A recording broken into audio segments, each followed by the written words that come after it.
Siksikan ang mga pasaherong umuwi mula lalawigan ng Cotabato, lalo na sa Kidapawan Overland Terminal nitong linggo ng hapon, November 2. Karamihan sa mga commuters ay pabalik na ng Davao City dahil doon sila nagtatrabaho at nag-aaral.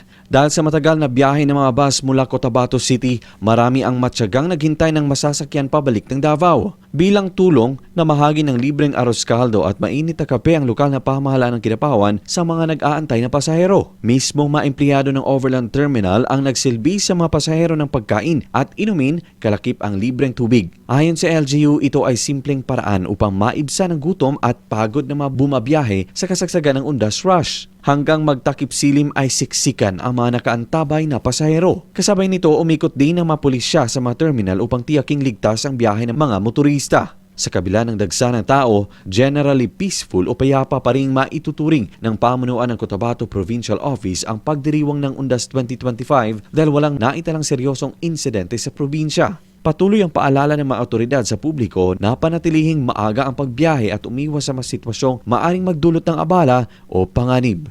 Luigi Alan Totor, NDBC, Bida Balita.